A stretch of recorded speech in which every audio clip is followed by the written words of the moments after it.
Hello and welcome back to our channel, Next Step Immigration. We hope you're doing great today. Are you aware that the skilled worker wage threshold for Australia is being lifted, as the government will rewrite Australia's immigration system, with almost every visa category up for change?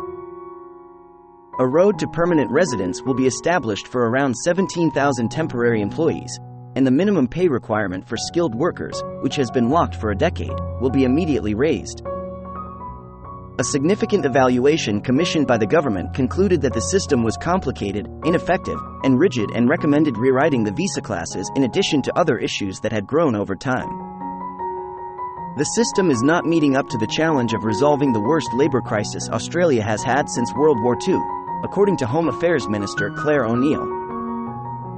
The minister claimed that despite this, Australia provided minimal incentives to address these shortfalls. She emphasized that currently, nurses who received their training abroad must spend up to $20,000 and wait up to 35 months for their credentials to be recognized and their visas to be approved. Outline of the government strategy.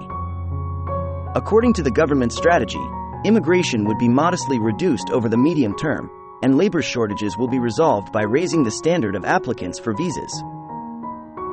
Clare O'Neil has provided her perspective on the critical need to reform immigration.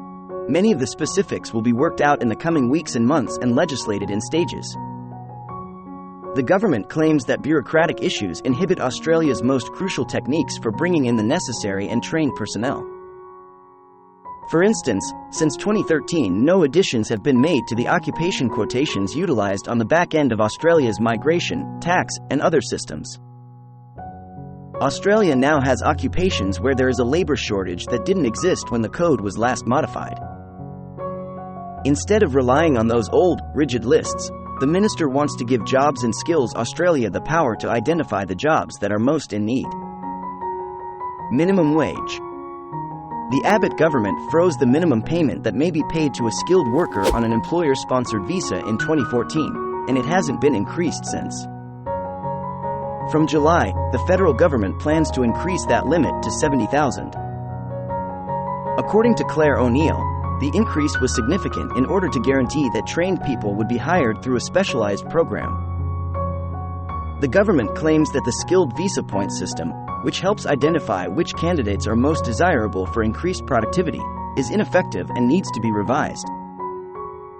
Because of how a one-year age difference is measured, for instance, the reviewers claim that a 39-year-old scored twice as well as the typical 40-year-old. Additionally, while most people receive maximum scores on their English proficiency and educational requirements, visa decisions frequently depend on secondary factors like where a person studied. One of the government's initial goals for change is the point system, which may quickly raise the caliber of applicants for permanent visas. Because of the system's complexity, the backlog in immigration has increased.